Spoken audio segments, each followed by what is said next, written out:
Hey guys, it's Jesse. Real quick before we get today's episode started, the end of the year is a really important time for our ministry. The money that we raise over the next 5 to 6 weeks, it is going to decide a lot of what we're capable of doing over the next calendar year. And the only way for us to raise all of this money is with your help. You have an opportunity to make an impact in the work that we are doing. So, to help us out, head over to lovethatneighborhood.org/donate. Everything that you give between now and the end of the year will automatically be doubled up to $105,000. This is the largest fundraising opportunity that our ministry has ever had. So, head over to lovethatneighborhood.org/donate so we can continue to shape the world through discipleship and missions for modern times. Thanks for your support. All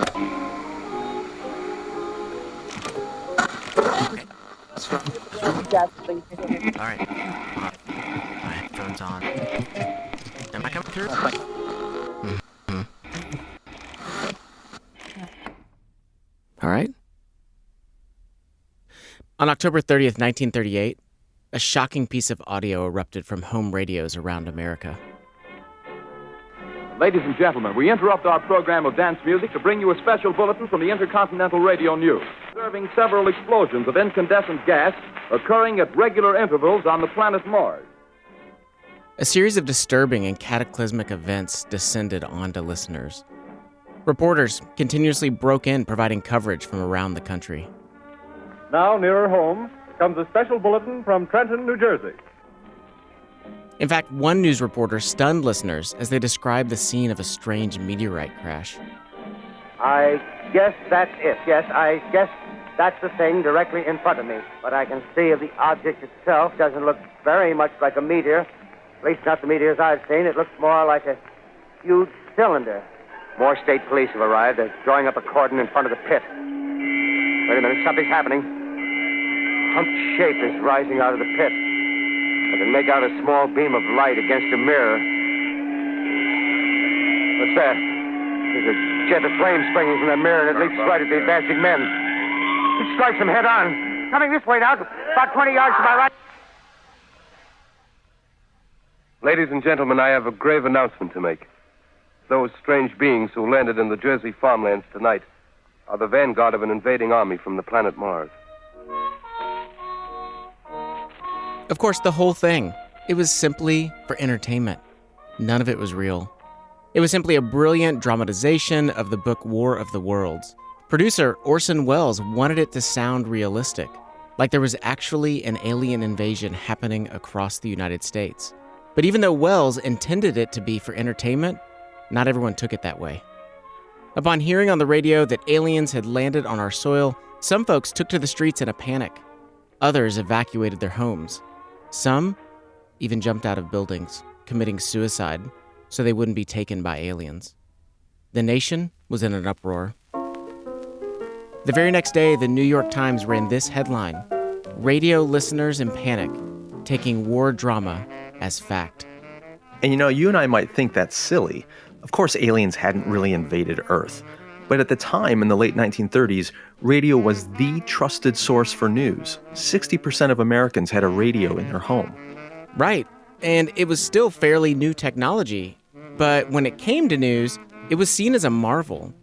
Unlike newspapers, radio could be updated in real time, and you could actually hear eyewitness accounts, something never possible before. So people believed whatever was on the radio, which meant that Orson Welles' broadcast of War of the Worlds went down in history as a fake news scare that terrified a nation. But here's the thing, is that this story is actually a layer of double fake news. What do you mean? Well, it turns out that the scare reported by the newspapers the next day, it was also fake. Headlines like, "Fake radio war stirs terror through U.S.," and "Nation is swept by hysteria over Martian invasion." They were all blown out of proportion. Historians have found no evidence of people leaving their homes that night or jumping out of buildings. The only recorded impact the show had was that there was a brief spike in phone calls during the broadcast. So you're saying that the newspapers ran fake news covering a story about fake news? Yeah, exactly. It was the perfect opportunity to malign the use of radio and create skepticism. in an attempt to reboost newspaper sales. Wow, so fake news embedded within fake news. That is ahead of its time. Yeah, but I think this is like a perfect example of the quandary that we all find ourselves in today. You know, the War of the Worlds story was all the way back in the 1930s, but the existence of fake news since then, it has only increased. Yeah, fake news has become sort of a buzzword in the last couple years. And you're right, because now we don't just have radio, we also have television and the unending reaches of the internet. We are constantly bombarded with information and news. So the question is, how do we know which information we can trust?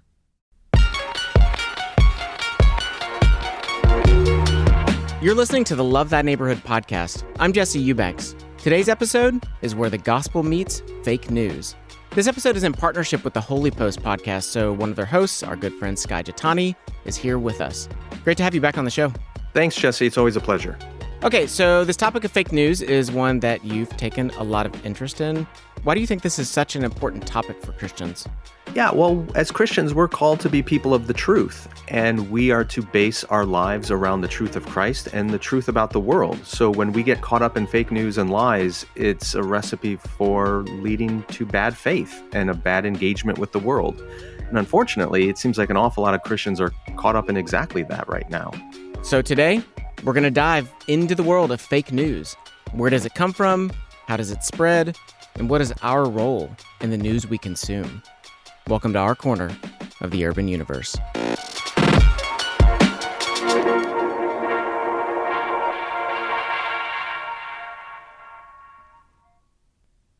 So Americans are engaging with news more than ever before. In fact, online interactions with the top 100 U.S. news sites actually doubled in the year 2020.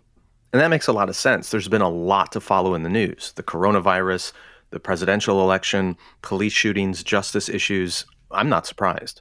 But this increase in news engagement also includes engagement with fake news. An analysis by NewsGuard, it's an organization that tracks news credibility and misinformation, found that in 2020, people's engagement with what they call, quote, unreliable news, it also doubled. And here's why I think this is especially important for the church. A poll from Lifeway Research this past January found that 49% of Protestant pastors said they frequently hear members of their congregations repeating conspiracy theories. Hold on, though. Are conspiracy theories the same thing as fake news? That's a good question. I think maybe we need to pause here and give a good definition of what we mean when we use the term fake news. Yeah, that's a good idea. Because there are a lot of words that can be used, you know, propaganda, conspiracy theories, misinformation, disinformation. Like, is all of that fake news? So fake news is sort of an umbrella term. It simply means any false story that is presenting itself as news, which leaves a lot of room for variations and types. The University of Michigan research actually gives us what I think is a pretty clear and helpful breakdown of this. So from that, there are 4 types of information that qualify as fake news. Number 1, satire. This would be sites like The Onion or Babylon Bee. It's meant as parody, simply for entertainment and laughs. This type of content has no intention of being harmful or misleading, although it does have the potential to fool some people. Okay, so satire. What's next? Number 2 is misleading content. This would be things like if a headline doesn't match what's actually in an article, or leaving out or including certain information in order to push a certain agenda, or if something is factual but is shared out of proper context. Okay, so number 1, satire. Number 2, misleading content. Number 3, manipulated content. This is where you would see things like deep fakes or photoshopped images, factual or historical content that has been altered and presented as real. Oh, yeah. Okay. And then what's the final thing? The final one is fabricated content. This content is completely false and is intentionally designed to deceive people. Okay, so fake news can include satire, misleading content, manipulated content, and fabricated content. Right, and the important part is that it's all posing as a source of news. Okay, so when you said that half of the pastors hear their congregants spreading conspiracy theories, what that really means is that the church is actually spreading fake news. Right, and as Christians, we believe in and uphold the truth. So you can see how this is a problem. But even beyond that, a Business Insider article this past March reported pastors who've actually left their congregations due to the divisions caused by fake news. Fake news is having a deep and real impact on the church today. Yeah, it does seem so. Well, I guess that the good news is that it isn't the first time that Christians have dealt with fake news. In fact, we've been dealing with fake news from the very beginning.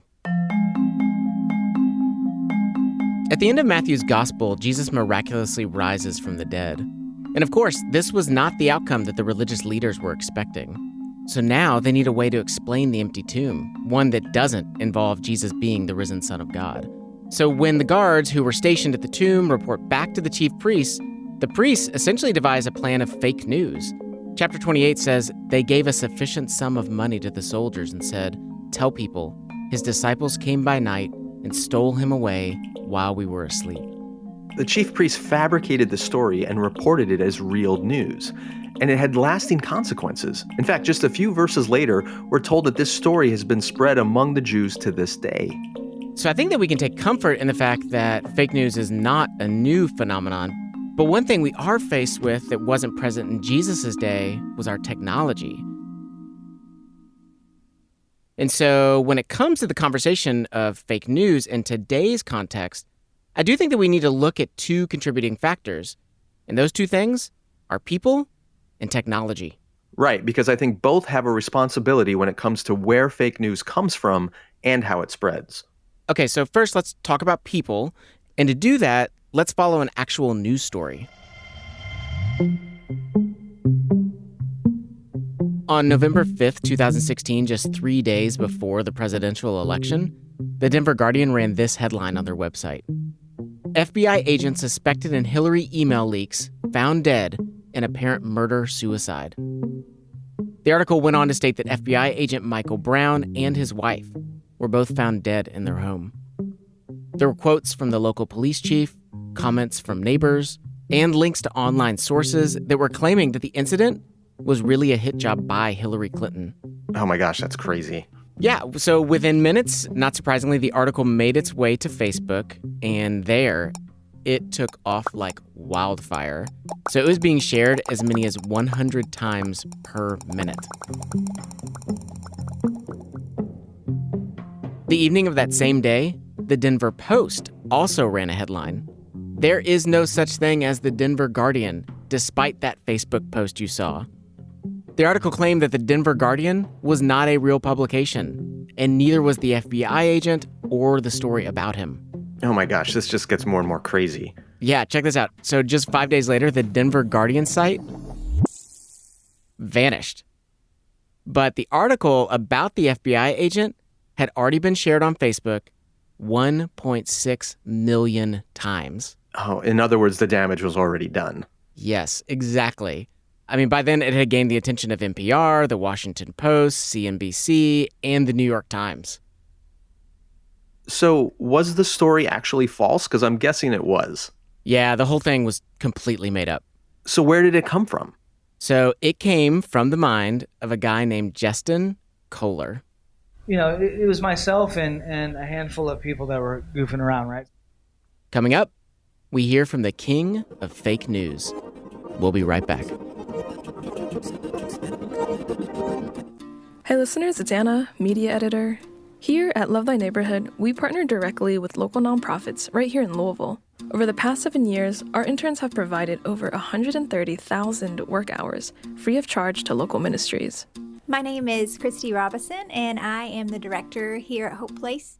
Hope Place is a Christian community development center seeking to make hope tangible through the body of Christ in South Louisville, one of the most internationally diverse places in the city. They provide youth and children's programs, adult English classes, and engage actively in the community.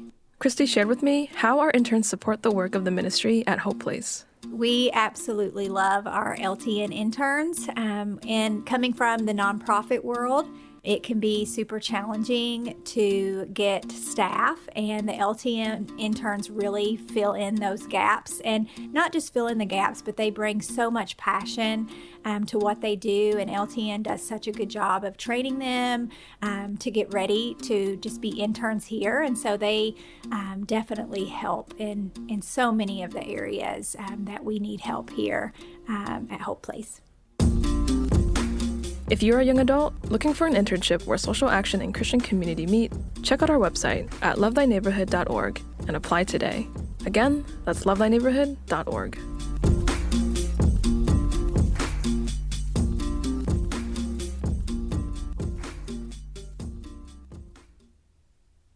It's a Love Thy Neighborhood podcast. I'm Jesse Eubanks. And I'm Sky Jatani. Today's episode is where the gospel meets fake news. Back in 2016, a stir was caused by an online news story about the mysterious death of an FBI agent involving Hillary Clinton. After the story had gone viral and was shared over 1.6 million times, it was discovered that the story was completely fake. So, of course, the question is, who made up this fake news story? Why did they do it?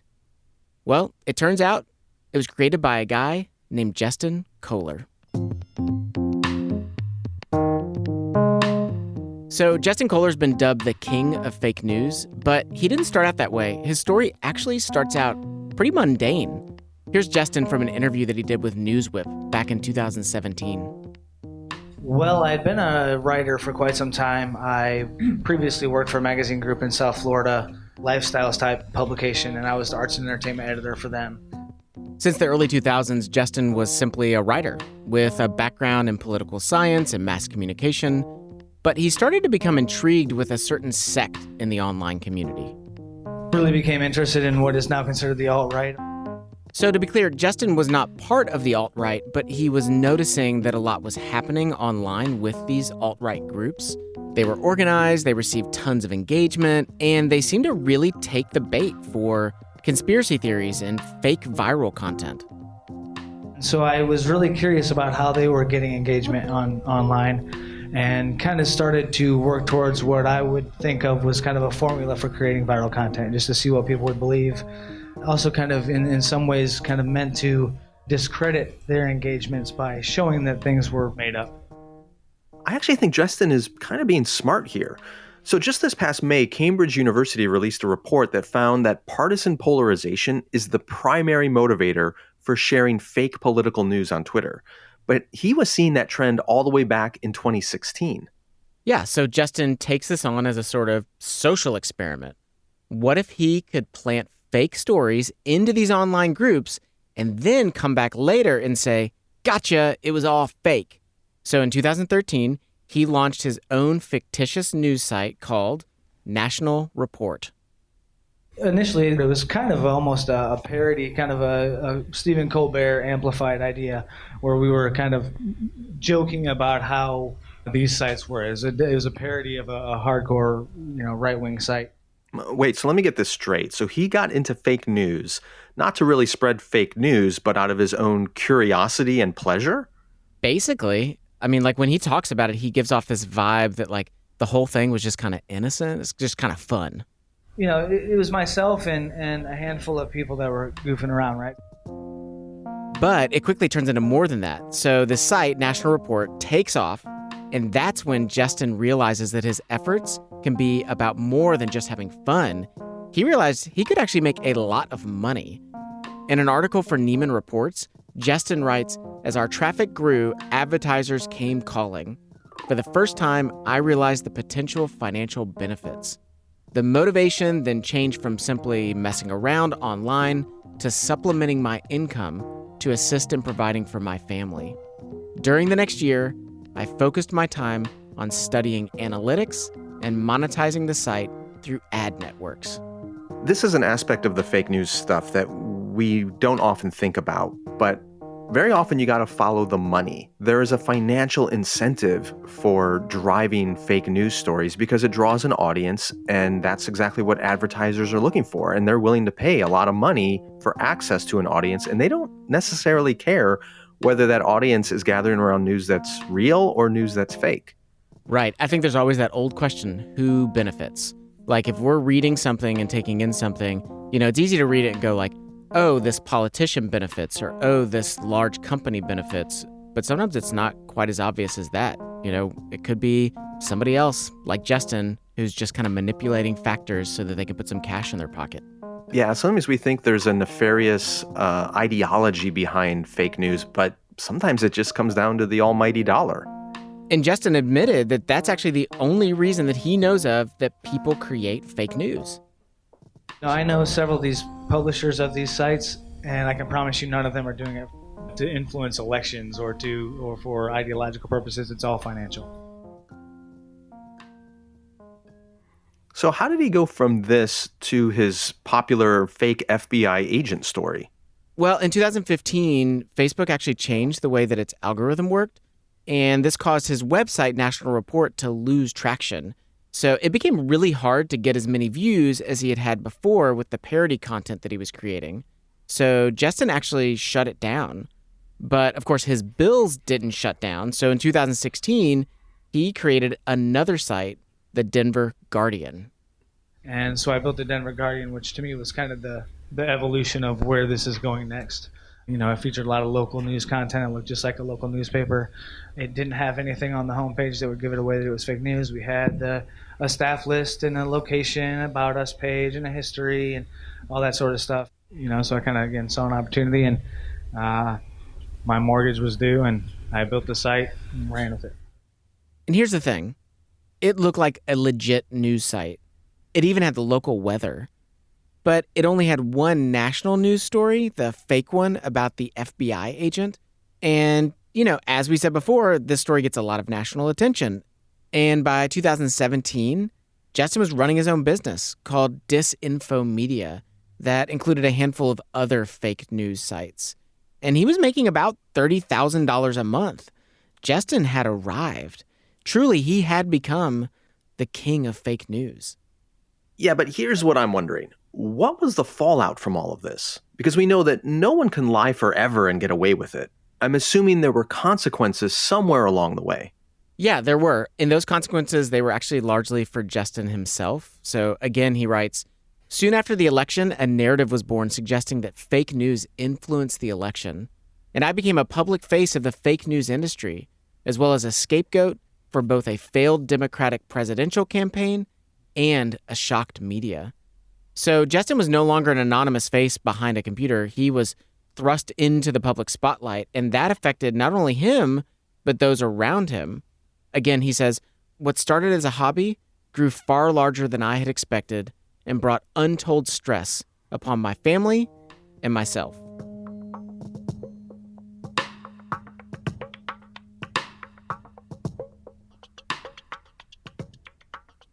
Okay, so since all of this happened, Justin's actually quit being involved in fake news. Instead, he's actually done just a bunch of interviews talking about his experience and the tactics behind the industry.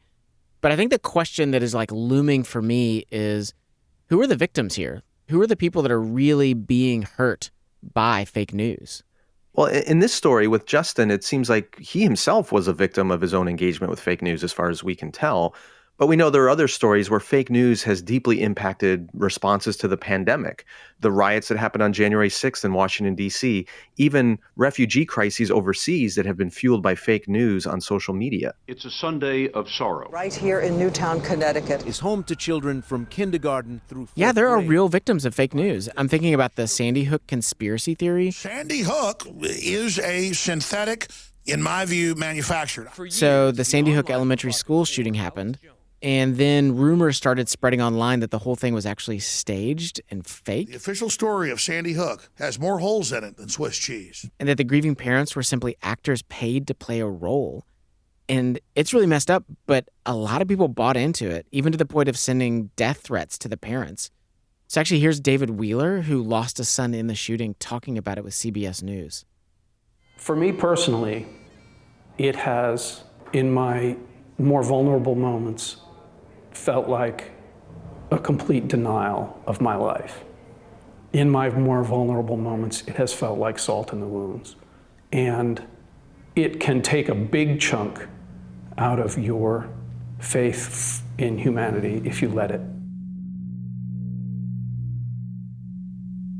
So fake news stories aren't just harmless business ploys or someone simply voicing their opinion. They have real-world consequences for the people involved.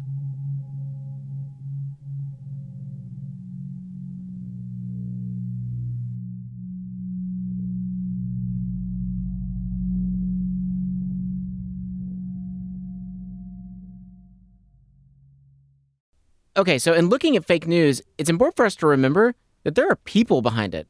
And it's usually people who are motivated by money, by profit. But the other factor you mentioned that I also want to talk about is the role of technology, because I think we would be remiss to put all the blame on people alone. Some of the problems we're seeing today with the spread of fake news has a lot to do with artificial intelligence. You mean like robots? Yeah, but probably not in the way you're thinking. Often when people talk about artificial intelligence, especially when I talk about it, people say, oh, like robots and futuristic type of things. But reality is that artificial intelligence is around us always and everywhere. This is Jason Thacker. He's the chair of research and technology ethics for the Southern Baptist Ethics and Religious Liberty Commission, a fancy way of saying that he spends his days looking at technological issues like fake news, misinformation, digital governance, and the use of artificial intelligence from a Christian perspective. And when it comes to AI, we're already surrounded by it in our smartphones, our Alexas, our smart home appliances, and of course, on social media. Like the What's Next on Netflix or autoplay feature on YouTube or our news feeds, whether it be on Twitter or on Facebook or Instagram or TikTok, there's an algorithm, which is another fancy term for our artificial intelligence system. And these algorithms are in many ways shaping and forming us because they're exposing us to certain types of content. And the way most of these algorithms work is based on engagement. And people are more likely to engage with something they have an emotional response to. So even in recent weeks, we saw from the Facebook papers some reports and some research that was done where Facebook weighted content differently in the algorithm if it had more angry emotions associated with it, in the sense of, did people respond with a little anger emoji? And if they did, it was shown to more people. And so what does that naturally do? It amps up division. It amps up polarization and tribalization because you're sharing things that make people angry. Yeah, Justin actually talks about this, about using emotion to guide which fake news stories to publish. The fear really was something that sells really well, right? And we see this across previously on the right and now on the left. We're seeing a lot of kind of more fear mongering with regards to media, something that, again, kind of gets that emotional response to the reader. Exactly. So if creators are feeding off of our emotions, the technology is only enhancing and perpetuating that. This happens on Twitter and others, is that the more engagement something gets, whether it's good or bad engagement, the more it's shown. Because these algorithms think, and these companies have designed them to say, well, if it's getting more interaction, maybe more people should see it. But again, this doesn't speak to the truthfulness of anything that's being shared. It's all about the emotive response, or the response that we're giving, whether it's happy, glad, we share it, we're sad, we're angry, whatever, we like it, we retweet it, etc. Engagement doesn't equal truthfulness. You know, I read recently about a study from MIT that found that false news spreads faster on Twitter than actual news, that a fake story is 70% more likely to get retweeted than a real one. Which is why something like Justin's fake story about the FBI agent could get 500,000 shares in just a matter of days. So we've got people creating fake news, and we've got technology accentuating that fake news. But I think it goes even one layer deeper than that, because we also have an extremely polarized society that is more than ready to jump on anything that confirms their side. Because often, you know, if people don't believe that the news that they're sharing or the news that they read is actually fake, they think it's real. There's often a conspiratorial aspect. No one thinks they're a conspiracy theorist. They think they're a kind of a soldier for truth. What Jason is getting at is that we live in a society where something is labeled as fake news simply if it doesn't conform to my worldview or ideas. And we as the church are not immune to this. Yeah, you know, studies have shown that conservative fundamentalist Christians are one of the groups most likely to be fooled by and buy into fake news. Which means, like, the creators of fake news, who are they going to target? They're going to target conservative Christians because they know that that's where they can get engagement. So if you take a step back and look at the big picture of this, it's really like a perpetuating spiral where everyone feeds off one another. The more creators publish fake news, the more we engage it. The more the technology pushes it into our feeds, the more money the creators get. The more content they make, the more we engage it, and on it goes. It becomes a really interesting question for Christians is how do we then engage in the digital age? in this technological society in that sense, where the very standard of truth is debated on the most basic level. What is true is very debated and contentious in our society. And then you apply that on top of that, all of these technologies and all these tools that spread information so quickly, it's very, very difficult to know what to do next and how to move forward. And so I guess that's the million-dollar question, right? Is what do we do with all this? Is there anything that we can do? How do we reclaim truth in a world of fake news?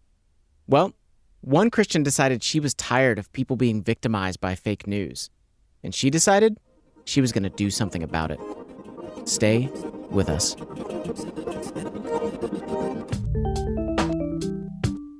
Here at LTN, we believe that in order to be loved, you must be known. And part of being known means understanding who you are, which is why we created Mapping Your Enneagram Story. Mapping Your Enneagram Story is a workbook to help you map your life story and understand who you are. Using the lens of the Enneagram, you'll explore how the story you've lived has made you into who you are and why Jesus is the key to living a better story. To get your own copy of Mapping Your Enneagram Story, just go to lovethatneighborhood.org and click the store link at the top of the menu. There, you'll find Mapping Your Enneagram Story plus all our other Enneagram content. And all proceeds go directly to support Love Thy Neighborhood. So go to lovethatneighborhood.org and click Store, Mapping Your Enneagram Story. Find the clarity you need to have meaningful, long-lasting relationships.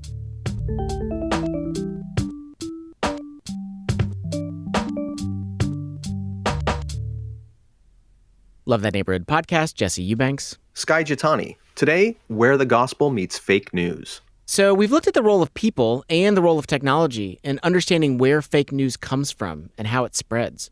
But the question is, where do we go from here? Is there anything that we can do to combat fake news? And that is the question that a librarian named Rachel Whiteman wanted to answer. So Rachel works at Concordia University in St. Paul, Minnesota. She's been a librarian for more than 10 years, which surprisingly makes her pretty qualified to talk about fake news. The master's degree that most librarians have is a master's in library and information science. And so that's also a little bit of an unknown piece about what we do. As a librarian, Rachel specializes in navigating information and teaching people how to find information and evaluate it in ethical ways. And she's mostly done this with college students. But last year, two things in particular got her thinking about what it would look like to equip more people to navigate the barrage of information. And the first thing was simply conversations that she was having with friends, especially friends from her church. So they might say, oh, my parents were talking about X, Y, and Z in the news, and, they think X, Y, and Z opinion, but I think the other side. And when I read about it, I saw this, and I was noticing a theme where it was like, well, where do your parents get their information from? And they're reading different sources. And I wonder if that's playing into how you all are seeing the world. That's exactly what we're talking about with these social media algorithms that curate content that only conforms to our own biases and opinions. Yeah, exactly. Okay, and the second thing that happened was that her church did a sermon on race. And it wasn't necessarily the topic that caught Rachel's attention. It was actually the application that the pastor gave. He said this thing that really stuck with me, which was we would need to check our inputs. And in order to help alleviate the issues we're seeing in our world around race, we need to be willing to listen to people who are different than us. And I remember thinking, well, I don't disagree. Checking our inputs seems really important, but people don't always know how to do that very well. And the information landscape is not necessarily set up to help us do it well. The internet, social media really thrives, again, on that emotional content, algorithms that keep us in our echo chambers. And so I kept thinking, well, you can tell people to check their inputs, but do they even know how to find something different than their own perspective? Rachel realized at the heart of what people were talking about was information. And as a librarian, information is what she specializes in. So she got this idea. What if she could do something to help her fellow Christians navigate the flood of information and fake news that comes at them every day? kind of all crystallized for me into a moment of thinking, I think there's content here for a church to say, how do we engage differently? So Rachel's church regularly offers what they call an equipping hour. It's a class or a series of classes on Sundays that help their members engage the culture with things like how should Christians approach history or how to deal with anxiety. And so Rachel got permission to offer a 6-week class called Faith and Fake News. What I find interesting about this is that she wants to do it specifically within the church. I mean, she's a librarian. She could do a class like this at her library or community center or somewhere else. Yeah, you're right. But for her, the faith piece is really important in having this conversation. How do we connect this to people's values? And so many people in the church, they want to love their neighbors well. The people I've worked with have been very thoughtful people. They want to be better in their online spaces. And as a person of faith, how does your faith even show up in these spaces? So the day of the first class comes, and Rachel's church, they actually meet in an elementary school. So we were sitting in an elementary school classroom. We would move the tables out of the way, and people were literally sitting in chairs that were kind of smaller. There's like colorful rugs and artwork and, different charts up about different things. About 15 people show up for the class. And to Rachel's surprise, it's actually a pretty diverse crowd. So we had some older folks that are retired. We had some people in their 20s. And then the range even of like very different professions. There was a guy who was in the class that's a doctor. We actually had a woman who is blind. And then we had this person that works for the public radio. And of course, because so much of fake news targets political camps at first, it was a challenge to get people to take off their political lenses. People who lean left politically, even though I'm not talking about politics, I'm very clear about that. But people often who lean left will say, oh, I'm so glad we're going to do this class because people need the right, like they think I'm going to tell everyone all the left-leaning sources they should be reading or watching. And then people who lean right politically tend to kind of think the same thing, like, oh, good, you're going to help people like find the right sources. But Rachel actually ended up teaching about some of the things that we've covered in this episode. Things like the role of technology. Your search results on Google look different than my search results. We live in different places. We've searched different things in the past. So just even what we see in online spaces looks different. And the role of emotions. Again, that emotional content in online spaces can really throw people off. And to her surprise, people came back the next week. And the next. Actually, several folks even brought friends along as the class progressed. People were looking for a space to talk about their online engagement, and they wanted to become wiser in terms of how to navigate it. People really just want to talk because they were overwhelmed. They're overwhelmed. They don't know what to do, right? They're just like, there's so much information coming at me. I don't know what to believe. I feel really overwhelmed. So did she give tips for people on how to actually avoid fake news? Okay, actually, she gave a ton of advice, far more than we're going to be able to cover here. But for example, here are just 2 practical tips of advice that Rachel gave in her class. Okay, so number 1, be aware of your emotions when you're online. Before we can even really do much fact checking, if you will, is I think really important for us to check our emotions. So I always talk a lot about what does it look like to notice your emotions. When you scroll online, does it make you stressed? Does it make you angry? I think this is really important advice. Jason Thacker also talked about it a bit in terms of slowing down and not being so reactive.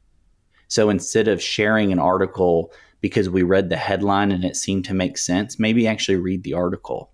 That little step of slowing down to read an article might keep you from sharing something that may not be true. Maybe you don't need to comment on X, Y, and Z situation or controversy or breaking news story, maybe because you don't have all the information. And having that kind of humility to say, I don't know the answer to that. I don't have an opinion on that yet. I want to read more about it, and then do your own research and seek to understand what's actually going on. So number 1, be aware of your emotions. Number 2, diversify your sources. There's a website called allsides.com where they show news headlines on the same event from different news sources side by side. So you can see, what did this left-leaning newspaper say compared to this right-leaning newspaper say about the same thing? Yeah, I think what she's advising here is that we're responsible for breaking our own echo chambers, for getting out of those silos and listening to voices that we wouldn't normally listen to, just to make sure we're getting all sides of something. And in a weird way, I think this fits with what Jesus tells us about looking at the log in our own eye rather than just the speck in our brother's. Like, we need to be self-aware enough to realize that we may have a problem in our vision, and we're only going to recognize that with someone else's help, probably. Yeah, like, for example, I realized a few years ago that I was not getting my news from nearly enough diverse sources. So I actually set up the Echo in my house to read the news to me each morning. So I set them up to give me news from 4 different sources. So I get it from NPR, I get it from Fox News, but I also get it from Al Jazeera, and I also get it from BBC. So I'm starting to try to get a bigger perspective on how are different people talking about the exact same news events. And it is fascinating how often maybe one source emphasizes something in a particular way and the other 3 don't. Or that there are times where one mentions it and the other 3 don't bring it up at all. So yeah, I think that diversifying our sources is pretty essential for us to have a bigger view of the world. Jesse, I think you're modeling what we should all be doing, but I think we also have to admit that takes more work. It takes more energy and intentionality than just staying in the echo chamber. So we're calling people, and Rachel's calling people, to a lot more intentionality and effort, and that's not easy for everyone. Yeah, it does take a lot of effort. It can be really hard work, but I think that at least doing these 2 simple things, being aware of your emotions and diversifying your sources, they can help in slowing the spread of fake news. I agree. That makes a lot of sense because so much of this stuff feeds on reactivity and polarization. And those 2 steps are breaking out of those boxes and creating a different way of operating. Of course, it isn't going to stop fake news tomorrow, but Jason says we have to own up to our responsibility, our part in all of this. Well, it's all the platform's fault, because these are their technologies. Their technologies are messing everything up. They're the one who created this kind of fake news epidemic. They need to fix it because it's the algorithm's fault, or it's the CEO's fault, or it's this company's fault, or it's this, and we scapegoat. We seek to say, well, we play the moral blame game. Well, it's their fault. And what I say in that conversation is, look, not only do the technology companies bear moral responsibility for what's happening, but one of the most important things we can do as individuals is to take ownership that we're using these tools.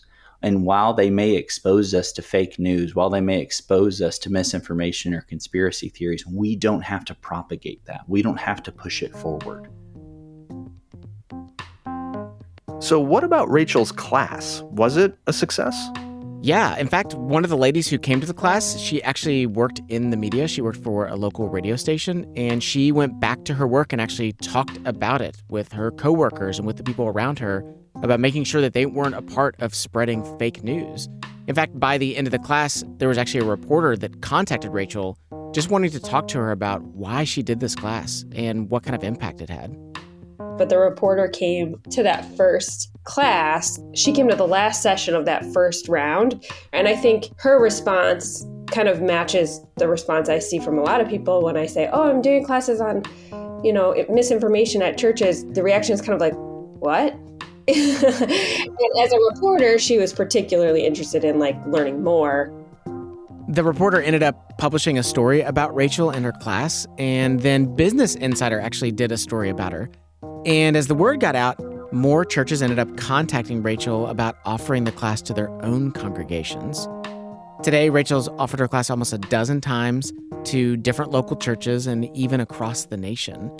And she hopes to keep doing it to help even more Christians know how to navigate fake news. I love doing these classes. I knew a lot of these things. I had a lot of these skills, but it's helped reinforce over and over again how personal some of this is and how important it is for me also to examine my faith and say, okay, how does this impact the way I'm going to look at this?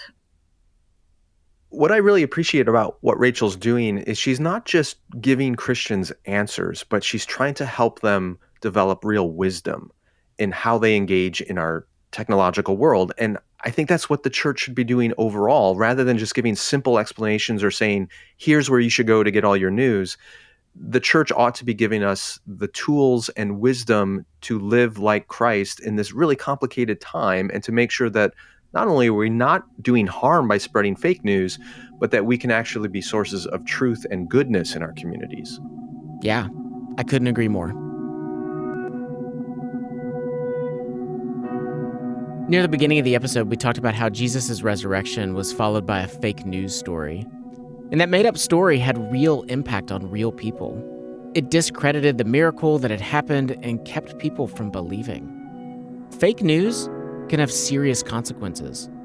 But it wasn't enough to stop those who did follow Jesus or the spread of Christianity. While fake news may be powerful, it isn't the final word. And that's the hope that Jason Thacker clings to as he continues his work. We know Jesus is sitting on the throne. And so in some sense, we can be hopeful, we can speak truth and with grace, knowing we're not going to be able to solve every social issue or political issue or even technological issue, but we can do so from a place of hope and engage our neighbors around us, knowing that they too are created in God's image and that God loves them. One of the qualities of Jesus that comes to mind in all of this is that Jesus never hurried. He didn't rush.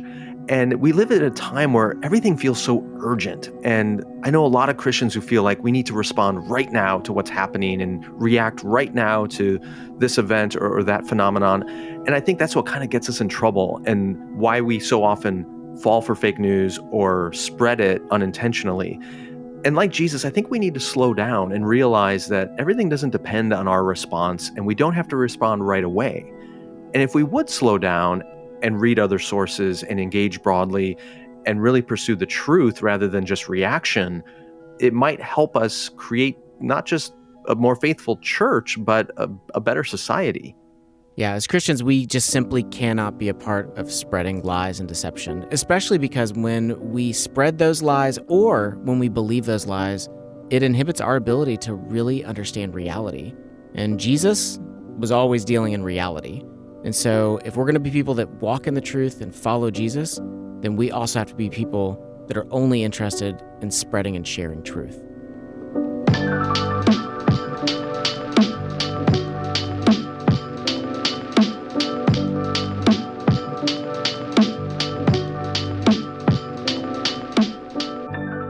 If you've benefited at all from this podcast, please help us out by leaving a review wherever it is that you listen to podcasts. Your review will help other people discover our show.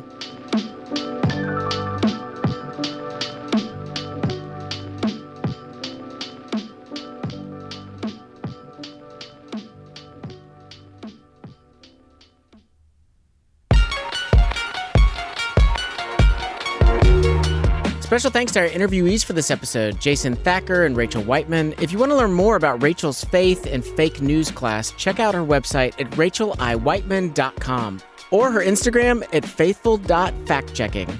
Also, if you'd like to hear Justin Kohler's full interview, you can find a link in the show notes. Our senior producer and host is Jesse Eubanks. Our co-host today is Skye Jitani. Skye, thanks again for joining us.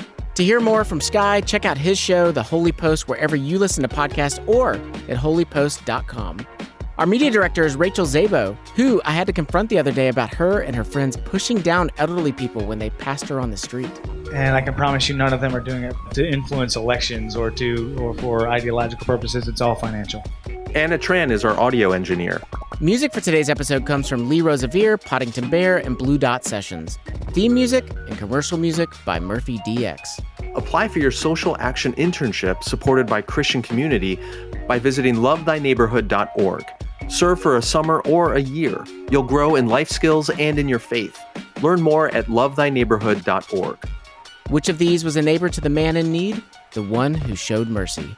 Jesus tells us, go and do likewise.